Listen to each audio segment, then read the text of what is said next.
En esta época del año es muy común escuchar la frase de algunas personas que dicen, con mucha expectativa, año nuevo. ¿Cómo dice? Año nuevo. Año nuevo, vida nueva. Año nuevo, vida nueva. Y con eso quieren decir muchas cosas. Se quieren deshacer de muchas personas.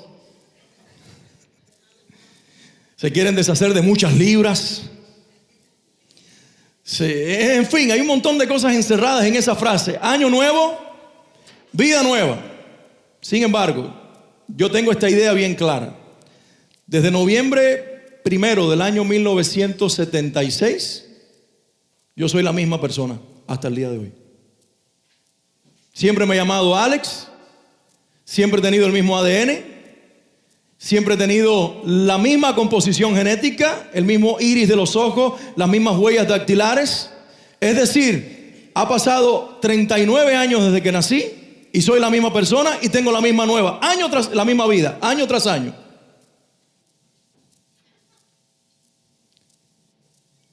La vida que nosotros tenemos en Cristo es la misma desde el comienzo. Todo el que está en Cristo, diga amén. ¿Tú estás en Jesús? ¿Tienes una identidad de hijo e hija de Dios? ¿Has creído en Él como tu Salvador personal? ¿Eres un hijo de Dios por la fe en Jesús? Di, yo soy en Cristo el mismo de ayer y seré el mismo siempre. ¿Lo quieren decir conmigo? Yo soy en Cristo el mismo de ayer y seré el mismo siempre. Hablando de posición y hablando de identidad. Sin embargo, también tenemos que entender que así como somos el mismo en Cristo, también somos diferentes. Los volví locos ahora. ¿Alguien entendió lo que acabo de decir? A pesar de que soy el mismo en Cristo, también soy diferente. Porque les dije que en el 1 de noviembre del año 1976 yo nací. Así que yo soy del siglo XX. Pero de ese día hasta la fecha soy la misma persona. Pero también desde ese día hasta la fecha mucho ha cambiado en mí. Es decir, yo no nací con este tamaño. Mi mamá no me hubiera podido parir. Yo no nací con esta nariz. Yo tenía otra. Yo me levanté un día y cuando me desperté me asusté. Tenía una nariz pequeña y de la noche a la mañana se cambió. Yo no tenía, bueno, voy a seguir mencionando cosas, las orejas eran más pequeñas. Pero así como mi cuerpo se ha ido transformando, así también dentro de mí ha ocurrido un crecimiento y dentro de ustedes también. No se rían de mí. Hay algunas narices que no quiero mirar hoy. Hay algunas orejas que por mucho que las tapes, ahí estás. Me decían algunos cuando éramos adolescentes, ¿quién te peló? Yo decía el nombre del barbero, dice que las orejas te dejó. Y con eso se trataban de burlar, ¿no? De uno. Cambiamos. Somos el mismo, somos la misma persona, pero hay cambios en nosotros necesarios. Digan conmigo, necesarios. Porque esas etapas y esos procesos se llaman crecimiento, desarrollo. Por los 39 años de mi vida, Dios ha estado procesando un crecimiento a través de etapas. Pasé de ser un bebé a un párvulo, en inglés toddler. Luego un niño, un preadolescente, un adolescente, un joven adulto, y ya tengo que reconocer, ahora soy adulto. Es decir, tenemos diferentes etapas en la vida, porque son necesarias, porque cada una de ellas tiene un diseño, porque cada una de ellas tiene un momento particular en el calendario de Dios para que nosotros crezcamos como individuos, y ahí en ese desarrollo físico también se da un desarrollo psicoemocional. Simplemente estoy poniendo un ejemplo, porque lo mismo ocurre con nuestra edad espiritual. Cuando creímos en Jesús, yo creí en septiembre del año 1992, 23 años y 3 meses atrás. Le entregué mi vida a Jesús. 23 años y 3 meses atrás yo creí en Cristo por primera vez. Le entregué mi corazón completamente. Creí en Dios desde que era un niño. Tuve conciencia de Dios desde los 8 años. Pero fue en ese momento de mi vida cuando me rendí a Jesús, postrado en una cama enfermo. Y ahí nací de nuevo y fui sanado y fui reconquistado por la gracia de Dios. Desde ese día hasta la fecha soy el mismo Alex espiritualmente hablando. Tengo la misma identidad, el mismo ADN espiritual, la misma naturaleza espiritual. Pero en el proceso de caminar con Cristo he sido transformado muchas veces. He sido madurado y he ido avanzando a través de este crecimiento. Por eso hoy comienzo una serie que la titulo Avancemos. Digan conmigo, avancemos. Porque si bien somos los mismos en cuanto a posición, Dios quiere movernos, transicionarnos de una etapa a otra para que nosotros podamos disfrutar de los momentos específicos que Él tiene preparado para nosotros. Pablo lo ilustra muy bien en 1 Corintios 13:11. Él dice estas palabras: cuando yo era niño, ¿recuerdan este texto? Cuando yo era niño, hablaba como niño, pensaba como niño y juzgaba como niño. Mas cuando ya fui hombre, dejé lo que era de niño. Quizás no nos dimos cuenta de la transición. Nos dimos cuenta de los cambios de voz. De momento ya no hablaba tan agudo, ahora era un tono más grave y uno que otro gallo que se me escapaba. Algo estaba pasando en mi voz, algo estaba pasando en mi cuerpo, pero lo que yo no me daba cuenta, que algo estaba pasando también a nivel de mi mente, de mis emociones y aún más de mi espíritu. Mientras creía en el Señor, algo estaba ocurriendo, estaba dejando las etapas de la niñez espiritual para ir yendo en pro o en pos, más bien, de la madurez espiritual. Y ahí estamos todos. No todos estamos viviendo las mismas etapas espirituales, pero cada uno está en una particular. Y de eso hoy quiero referirme y quiero ilustrar este avance en el cual Dios quiere que nosotros continuemos por el resto de nuestras vidas. Voy a usar la imagen del pueblo de Israel en 3 etapas de su vida o en 3 etapas de su caminar con Dios después de salir de Egipto. Egipto en sí representa una etapa, pero la voy a dejar ahí por un momento. Egipto representa la etapa de esclavitud. La etapa donde había ciertas condiciones que nos daban confort y estabilidad, pero a la vez estábamos esclavos. La etapa de un Gosén que Dios permitió que nosotros tuviéramos, pero éramos esclavos de Egipto. Y tuvimos que ser sacados de allí. Espiritualmente, espero que ustedes entiendan la imagen que estoy tratando de brindar. Cuando Dios nos sacó del ambiente al que creíamos pertenecer para llevarnos al ambiente a donde Él quería llevarnos.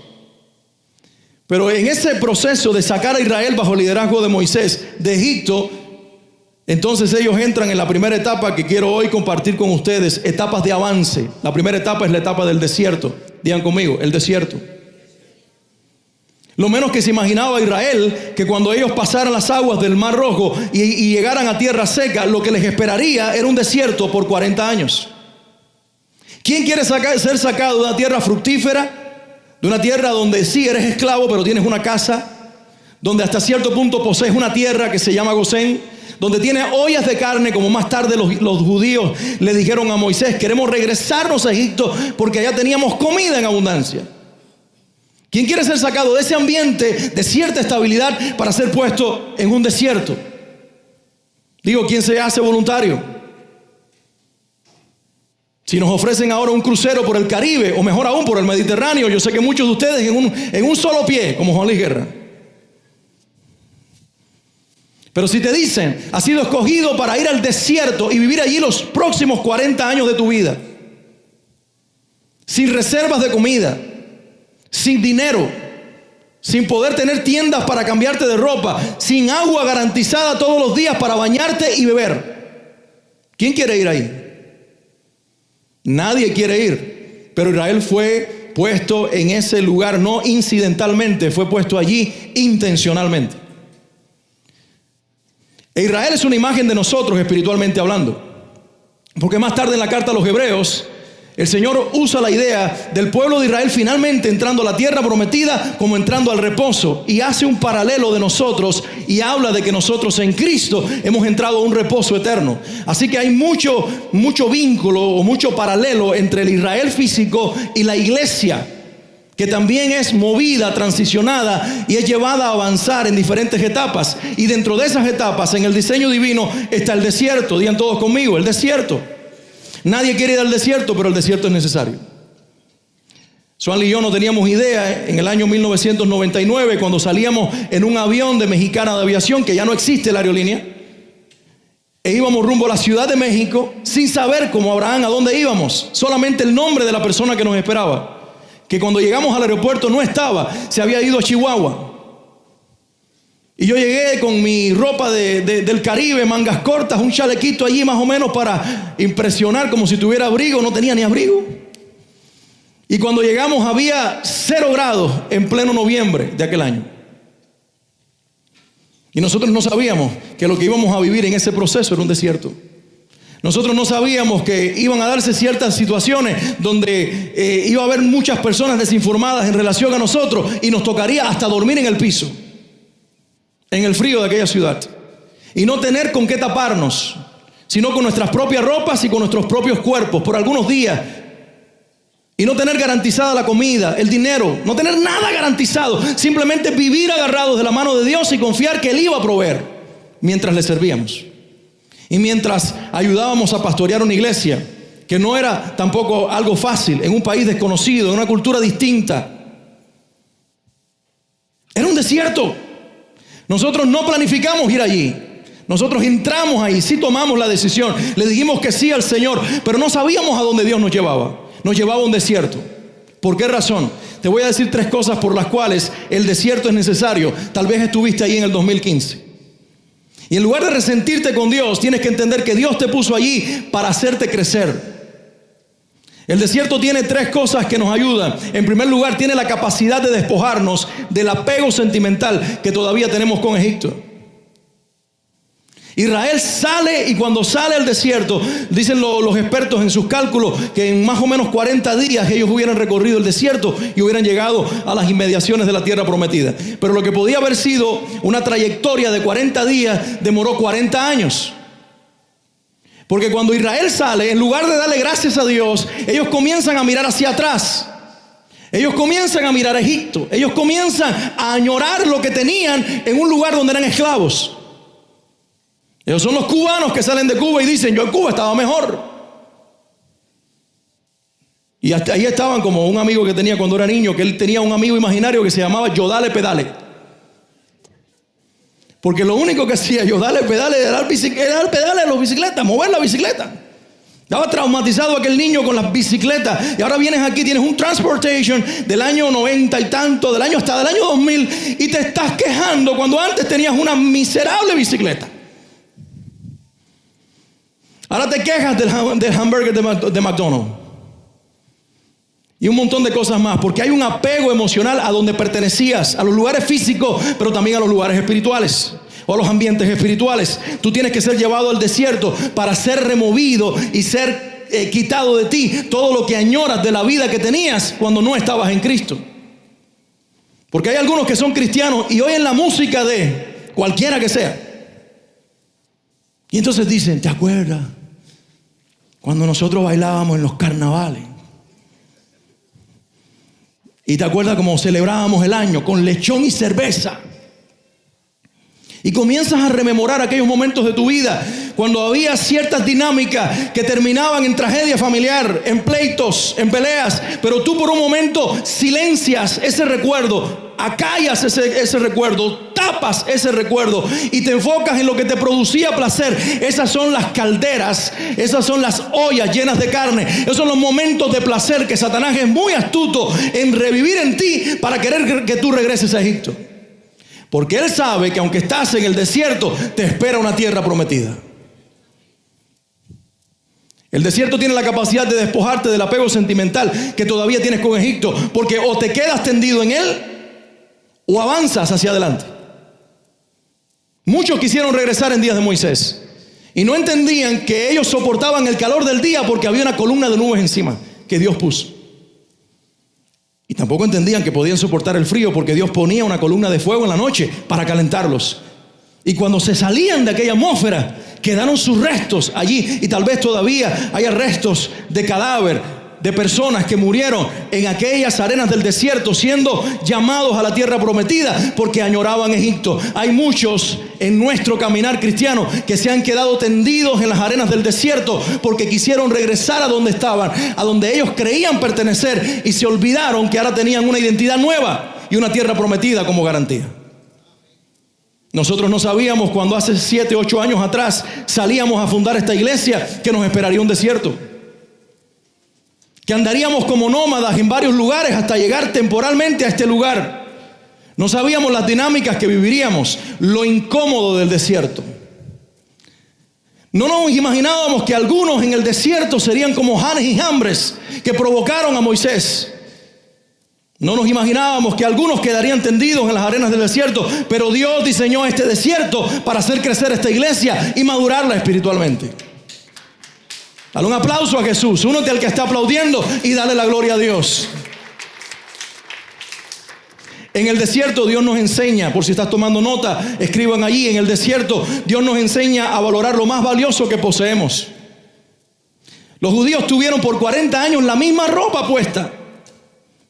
Y no era Chanel, ni Gucci, ni ninguna de esas marcas. Estuvieron vestidos con la misma ropa y la ropa no se gastaba. Tenían hambre y caía maná del cielo. ¿Qué significa? ¿Qué es esto? Porque se asombraron y dijeron, ¿qué es esto? Codornices que el viento traía y Dios por su misericordia les proveía, pero ellos no tenían garantía alguna de nada, no tenían valor ninguno. El único valor que les quedó en el desierto fue su propia vida. Dios te lleva al desierto para que allí, en esas etapas de desierto, tú valores lo que realmente importa: la vida que Dios te regaló y la de las otras personas que están a tu lado. ¿Alguien puede decir amén a eso? A lo mejor te faltaron los recursos, viviste momentos incómodos en el año que pasó. A lo mejor te preguntaste por qué estoy viviendo esta etapa de mi vida, por qué estoy encerrado en estas 4 paredes, por qué no avanzo, por qué pareciera que estoy hundiéndome en arena movediza, por qué los recursos no me alcanzan, por qué las puertas no se abren, por qué no triunfo, por qué no prospero, por qué no logro. Porque Dios te quiso en el desierto, no fue el diablo. Tanto en el caso de Israel es llevado en el desierto, como dice Mateo 4 y Lucas 4, que Jesús fue llevado por el Espíritu al desierto. Más tarde es tentado por Satanás, pero quien lo llevó allí intencionalmente fue el Espíritu Santo. ¿Tú crees que Él no va a hacer lo mismo con nosotros? Si lo hizo con Moisés y más de 1 millón de judíos, si lo hizo con su Hijo que envió a la tierra para redimirnos, lo puso en un desierto por 40 días. Puso a Moisés y al pueblo 40 años en un desierto y nos pondrá a nosotros el tiempo que sea suficiente para que allí venzamos a nuestros temores, a nuestro ego, a lo que nos limita, a lo que nos paraliza, a la incredulidad, a lo que no nos permite agarrarnos de Él, para que nosotros en el desierto salgamos transformados en una generación diferente. Los Moisés existen para llevar al pueblo al desierto. Pero tenemos que ser mudados en Josué para seguir avanzando hacia la tierra prometida. Esto es algo que Dios me dijo a mí al final de este año. Los próximos pasos como iglesia no pueden ser con la mentalidad de un Moisés. Tienen que ser con la mentalidad de un Josué. Porque Moisés lidera hasta el desierto. Josué lleva al pueblo a la tierra prometida.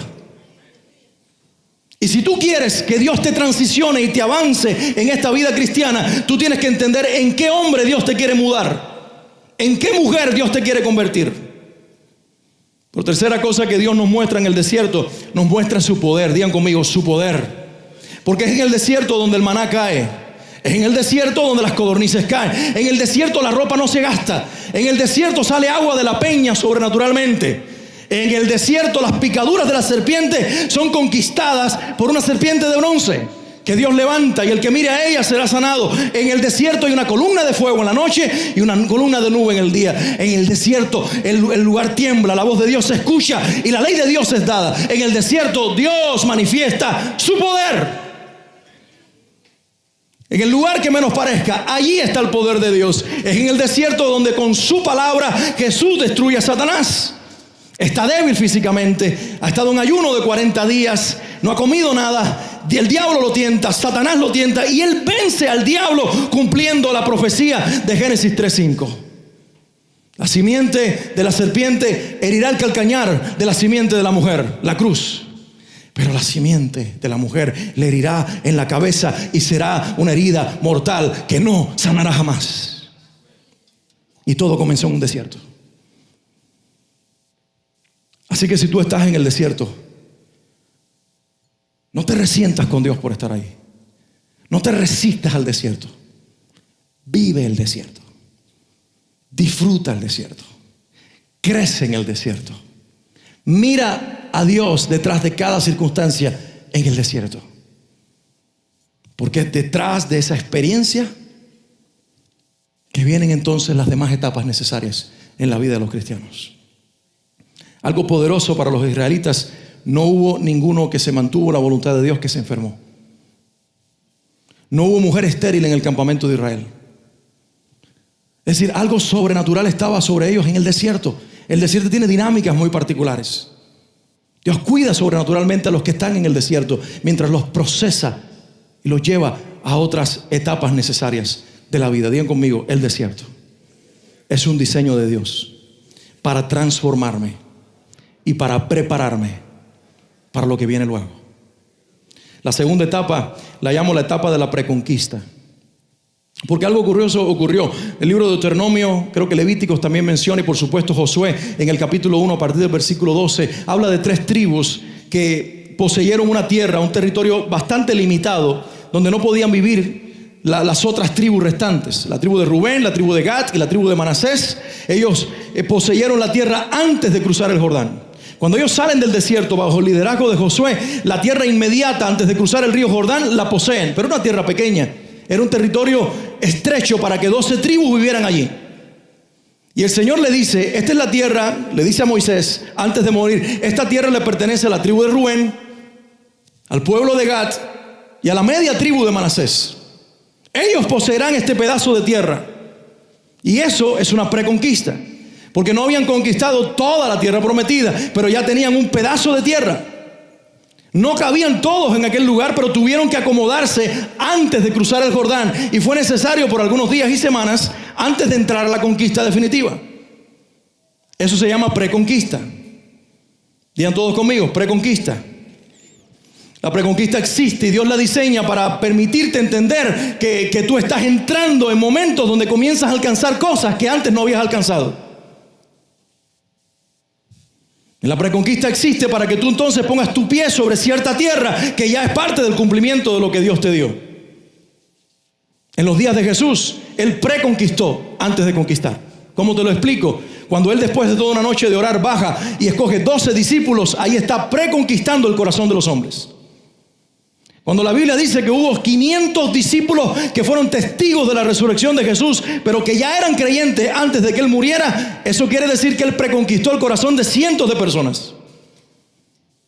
Su ministerio de 3 años y medio fue un ministerio de preconquista. Sale del desierto a conquistar temporalmente ciertos corazones y ciertas vidas, pero eso no incluía la magnitud de su alcance, que llegaría 20 siglos o más después y que alcanzaría no a cientos ni tan siquiera miles, sino a millones de personas, incluyéndonos a nosotros. Entonces Jesús, antes de la cruz, estuvo preconquistando los corazones y los terrenos espirituales. Lo hizo en Gadara a través del endemoniado. Lo hizo en Jericó, en aquel lugar, cuando conquistó el corazón de Zaqueo. Lo hizo con el ciego Bartimeo en el camino. Lo hizo con la mujer del flujo de sangre, con la hija de Jairo, con el niño que resucitó y su madre viuda en el pueblo de Naín. Con cada persona que Él se manifestaba, aún en los terrenos que no pertenecían a Israel, como la mujer sirofenicia, Él estaba preconquistando terrenos espirituales. ¿Para qué existe la preconquista? Nos ofrece cierta estabilidad. Nos ofrece cierta estabilidad. Es cuando tú te mueves de los momentos estrechos en que has estado, del calor del desierto, donde nada está seguro, donde no tienes seguro qué vas a comer, qué vas a vestir, no tienes seguro cuál es el próximo paso, qué Dios va a hacer para sostenerte y mantenerte con vida la próxima hora, el próximo minuto o el próximo segundo. No tienes garantía de nada, solo de que hay una nube encima de ti, de Dios que te cubre y te protege y te dice: marcha, Moisés, cuando yo me mueva. Detente cuando yo me detenga. Eso es lo que ocurre en el desierto. Te tienes que mover estrictamente cuando Dios se mueve. Y te tienes que detener estrictamente cuando Dios se detiene. Porque si no te sales del marco de su cobertura y mueres. Pero cuando Dios te permite preconquistar, como a Rubén, a Gad y a la media tribu de Manasés, hay cierta estabilidad para el pueblo de Dios. Hay victorias temporales, porque ellos llegan y conquistan ese territorio de los que vivían allí. Y eso es victoria, digan conmigo, victoria. Ellos conquistan temporalmente aquella tierra y se establecen en ella para siempre. Y por supuesto, su estima personal se fortalece. Porque después de 40 años, esta nueva generación, bajo el liderazgo de Josué y también bajo el general Caleb, entran a la tierra prometida, o a esta parte de la tierra prometida, y ellos cobran ánimo. Les vuelve el impulso porque dicen, ya lo estamos logrando. Pero hay un peligro en la preconquista. Y es que tú llegues allí y tú piensas que llegaste. Y el territorio estrecho, tú lo acomodes para 12 tribus. Si Israel hubiera hecho esto y Josué no hubiera entendido lo que Dios le estaba mostrando, ellos se hubieran acomodado allí a como pudieran. Y cada uno hubiera tomado un pedacito de tierra y hubiera hecho suyo aquel pedazo de tierra, y miles de personas, millones, hubieran vivido hacinados en un territorio que no era suficiente para ellos. Ese es el peligro detrás de la preconquista. Dios lo pone delante de nosotros para que nosotros lo gocemos, crezcamos, nos estabilicemos, pero también está probando nuestros corazones hasta dónde estamos dispuestos de dejarnos ir de la mano de Dios hacia adelante y ser nosotros transicionados y avanzar en su voluntad. Hay un peligro en los próximos meses de tu año, cuando Dios te bendiga en ciertas áreas de tu vida que no fueron tan bendecidas en el año anterior. Y tú pienses que eso es todo. Cuando veas cierto crecimiento espiritual y ahí te detengas y cese la oración, y cese la lectura de la Biblia, y cese el congregarte, y ya no vengas con tanta frecuencia y no te involucres tanto en servir en los ministerios, porque tú digas, bueno, ya estoy bien, ya Dios me bendijo, mira todo lo que me ha dado. Y lo que te olvidas es que ese todo que te ha dado era una pequeña parte de todo lo que Dios quiere que tú tengas, experimentes y vivas en Él. ¿Alguien puede decir amén? Por eso entonces Dios viene a Josué y le dice estas palabras en Josué capítulo 1, versículos 2 al 5. Antes de entrar a la conquista final, que es la tercera etapa, la etapa de la conquista, Dios tiene un diálogo con Josué y le dice, mi siervo Moisés ha muerto. Moisés los llevó hasta las inmediaciones del río Jordán. Dios los sube y le dice, mira la tierra que le prometí a ustedes, pero no entrarás a ella, ni los que te acompañan, la generación que salió contigo de Egipto, salvo Josué y Caleb.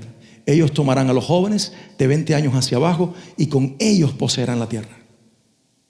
Y todos los ancianos, empezando por Moisés, mueren en el desierto o mueren en las inmediaciones de la tierra prometida. Y Dios le dice a Josué, mi siervo Moisés ha muerto. Eso suena a tragedia. Eso suena que de momento el líder que te está llevando, Dios dice, hasta aquí llegamos. Eso suena a algo triste y dice, ahora pues, levántate. ¿Cómo que nos vamos a levantar si hemos perdido el norte? Nuestro líder está muerto. Pero Josué quizás entiende lo que Dios está tratando de decirle. No, el líder no murió. El líder de ustedes no era Moisés. El que los llevó 40 años en el desierto no era Moisés. Moisés lo único que levantaba la vista y veía si yo me movía. Y si yo me movía, él se movía y ustedes se movían. Lo que ustedes no entendieron, y por eso tuve que quitar a Moisés del camino, es que el líder de ustedes que les da la conquista soy yo mismo, el que nunca muere, el eterno. ¿Alguien entendió eso? Porque tu Moisés puede ser tu negocio, tu Moisés puede ser tu trabajo, tu Moisés puede ser tu entrada financiera, un familiar querido, un ambiente, una situación particular que tú te sientas en confort porque ese algo o ese alguien te lleva seguro hacia adelante. Y Dios dice, es necesario que el algo o el alguien, ese Moisés, sea quitado para que aprendas quién es quien lidera tu vida. Para que sepas finalmente que no es Moisés, es Jehová, es el gran yo soy, es el eterno Dios, el que los lleva a ustedes hacia su propósito divino. Mi siervo Moisés ha muerto. Ahora pues levántate, pasa este Jordán, tú y todo este pueblo, a la tierra que yo les doy a los hijos de Israel. Yo os he entregado, como lo había dicho Moisés. No es que se las voy a entregar, yo se las di, es de ustedes. Todo lugar que pisare la planta de vuestros pies, desde el desierto y el Líbano hasta el gran río Éufrates, toda la tierra de los heteos, hasta el gran mar donde se pone el sol, será vuestro territorio. Nadie te podrá hacer frente en todos los días de tu vida. ¡Qué promesa tan bendita! Nadie te podrá hacer frente en todos los días de tu vida. Como estuve con Moisés, estaré contigo. No te dejaré ni te desampararé. Soy el Dios del desierto y soy el Dios de la tierra prometida. Soy el Dios de Moisés, soy el Dios de Josué, soy el Dios de todas las generaciones. Nadie te podrá hacer frente. Como estuve con Moisés, así estaré contigo. Esas mismas palabras se las dice él a Pablo, lo comenté hace unas semanas atrás, cuando está en Tesalónica y casi lo mata, y Dios le dice: no te muevas de aquí porque te he entregado esta tierra, porque hay pueblo en esta ciudad y nadie te podrá hacer frente porque yo estoy contigo. Es el mismo Dios con el mismo mensaje para distintas generaciones. ¿Lo puedes creer? Si Él fue el Dios de tus padres y es el Dios tuyo, también puede ser el Dios de tus hijos.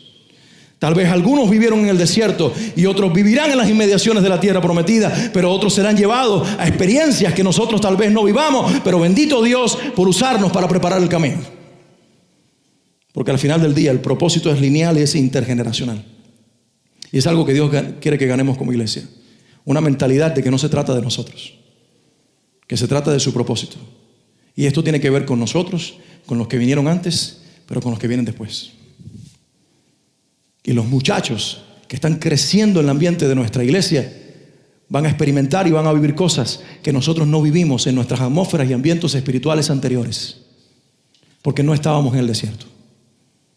Yo me convertí en la comodidad de un templo en Cuba, con ciertas limitaciones, pero un templo, un edificio, un lugar razonable. Llegamos a Miami y las iglesias donde nos congregábamos también tenían unos buenos lugares. Aún ministré por 5 años como pastor en un lugar donde había ciertas facilidades, pero Dios nos trae aquí, tal vez no tanto pensando en mí y en algunos de ustedes, sino en todos los que vienen después, para que podamos experimentar y para que podamos vivir lo que viene luego. Pero para avanzar a esta etapa de conquista es necesario tener en cuenta las otras palabras que Dios le dijo a Josué. Él le dice así: esfuérzate y sé valiente. Yo estoy contigo, yo te he entregado la tierra, nadie te podrá hacer frente. Pero cuando tú entres, recuerda, tú fuiste uno de los 12 espías, Josué. Tú fuiste con Caleb, tú viste los gigantes, tú viste las espaldas que esos hombres tienen. Tú viste lo que esa gente puede hacer, las ciudades amuralladas. Tú sabes que la tierra se las entregué, pero no va a ser fácil. Y por eso les da estas palabras necesarias: esfuérzate y sé valiente, porque tú repartirás a este pueblo por heredad la tierra de la cual juré a sus padres que la daría a ellos. Es decir, Josué está viviendo el cumplimiento de una promesa de más de 4 siglos. Solamente esfuérzate y sé muy valiente para cuidar de hacer conforme a toda la ley que mi siervo Moisés te mandó. No te apartes de ella ni a la derecha ni a la izquierda, para que seas prosperado en todas las cosas que emprendas. Mira que te mando que te esfuerces y que seas valiente. No temas ni desmayes. Una vez más la promesa: porque Jehová tu Dios estará contigo en donde quiera que vayas. Y aquí cambia el mensaje. Moisés, muévete cuando yo me mueva. Detente cuando yo me detenga. Josué, yo voy a seguirte a ti a donde quiera que vayas. ¿Te das cuenta? Algo cambia. El trato de Dios es diferente. Dios lleva a Moisés guiándolo a él y al pueblo durante todo el caminar en el desierto, porque era necesario por causa de las condiciones. Pero a Josué le dice: muévete. Son pasos de fe, son pasos de valentía, son pasos de esfuerzo. Tienes que dar un paso cuando todavía no veas el camino por delante. Será tu pie puesto hacia adelante el que hará el camino. Y cuando tú pongas el pie en el camino que todavía no es, serás como un Pedro sobre las aguas, caminando sobre lo que es imposible. Estarás estableciendo un camino que todavía no ha sido creado. Pero por tu causa de tu fe, yo voy a bendecir tus pasos y estaré contigo. Solo que te esfuerces y seas valiente. Para crecer en la vida cristiana y llegar a los niveles espirituales que Dios tiene preparado para nosotros, que implican bendiciones en todas las áreas de la vida, uno tiene que caminar por fe. Uno tiene que moverse de acuerdo a lo que Dios nos vaya mostrando en el momento indicado. Y aunque no sepamos que hay camino, escuchar su voz y decir, ahí voy. Y dar los pasos. Porque Dios hará camino en medio del desierto. Porque Dios hará camino de la nada. Porque Dios bendecirá nuestra confianza y nuestra fe. No en nosotros, porque es humanismo. No en mi capacidad de provocar las cosas, porque es humanismo. No en mi capacidad de provocar que Dios me bendiga, sino en creer que fue Él el que me dijo que yo tengo que dar pasos y me va a bendecir, y eso es confianza en Él. Eso es confianza en Dios. Así que hay dos palabras claves detrás de todo esto. Las repite varias veces en esta declaración. La primera palabra es esfuérzate. La palabra esfuerzo. La segunda palabra es valentía. Digan esfuerzo y valentía. En una mano el esfuerzo y en la otra la valentía. Pero ¿cómo logramos esforzarnos y ser valientes cuando hay incertidumbre y hay temor? Porque lo desconocido siempre va a producir incertidumbre y lo desconocido siempre va a producir temor. Me viene a la mente una de las fotografías del día de nuestra boda, cuando Suani está haciendo así. ¿Te recuerdas? Y con eso quería decir, yo no sé lo que viene por delante. Ella no sabía si entraba a la tierra prometida o se fajaría con un gigante. Porque lo desconocido produce incertidumbre y produce temor. Y cada paso que Dios ponga delante de ti a dar va a producir incertidumbre y va a producir temor, que es lo contrario al esfuerzo y la valentía. Entonces, ¿cómo lograr ser esforzado y valiente cuando tengo incertidumbre y cuando tengo temor? Yo creo que una vez más tenemos que volver a Jesús. Él es el ejemplo clave. Él fue llevado por el Espíritu al desierto después de su bautismo, y en ese lugar venció la tentación. Vivió la etapa del desierto. Y en la etapa del desierto venció la tentación. Luego, al separar a sus discípulos y a sus seguidores, Él entró en la etapa de la preconquista, como les explicó. Pero finalmente, Él avanzó hacia la conquista. Y la conquista no fue el día domingo cuando resucitó. No, la conquista fue el día viernes en una cruz. Y Jesús avanzó a la cruz. Y entre ese momento cumbre de la cruz y los minutos antes, Jesús tuvo que vivir un Getsemaní. Digan conmigo, Getsemaní. Digan fuerte, Getsemaní. Porque el esfuerzo y la valentía se recibe en Getsemaní. La palabra Getsemaní significa prensa de aceite. Era donde se ponían las aceitunas y era aplastada. Lo que significa Getsemaní es eso: un lugar donde eres comprimido, donde eres aplastado, donde se revienta todo lo que tienes para que brote tu verdadero valor, el aceite, que es un símbolo de la presencia de Dios y de la unción del Espíritu Santo. Nosotros, para recibir más, ser más ungidos y dar más de Dios, tenemos que ser prensados hasta sacar Dios de nosotros todo el ego, toda la humanidad y todo lo que se interpone entre el plan de Dios y nosotros. Para ser esforzados y valientes necesitamos ser prensados en Getsemaní. Caramba, ¿y no vivimos el desierto? No nos pasó por el desierto y no vivimos todas esas etapas para luego tomar aire en la preconquista. Sí, porque Dios necesitaba que tú ahí te reforzaras, porque venía Getsemaní, porque no hay conquista sin Getsemaní. Es ahí donde Jesús le dice: Dios mío, si es posible, pasa de mí esta copa, mejor me voy a Egipto. Pero inmediatamente retoma fuerza y dice: pero no se haga mi voluntad, sino la tuya. Se levanta con fuerza, le dice a sus discípulos: vamos, lo prenden, y al día siguiente está colgado y clavado en una cruz. Y allí venció al diablo, exponiendo su victoria sobre los demonios y Satanás, y dándonos a nosotros la vida eterna. Jesús no esperó bajar al infierno o a resucitar al tercer día para ser el vencedor. No, en la cruz declaró: consumado es. Ya vencí. Mi alma va a ir al infierno para declarar en ese lugar: he aquí el vencedor. Al tercer día voy a resucitar para físicamente proclamar la victoria. Pero mi victoria no será ni en la tumba ni en las penumbras del infierno. Será en la cruz, cuando venza al diablo y al pecado y a la muerte en ese lugar. Pero para llegar allí tuvo que haber un Getsemaní. Porque a donde quería llevarte en este día el Espíritu Santo a través de mi vida y decirte es que en realidad las conquistas de los cristianos, que se interpreta conquista como éxito, no son en las cumbres de las montañas, sino en las cruces personales, donde cada uno de nosotros decidamos crucificarnos. Esto es un reino al revés. Esto es un reino al revés. Esto es un reino de morir primero para vivir después. Primero Jesús muere y después resucita para siempre. Y la muerte ya no tiene poder sobre él. Primero tenemos que morir nosotros para vivir la resurrección espiritual de modo permanente.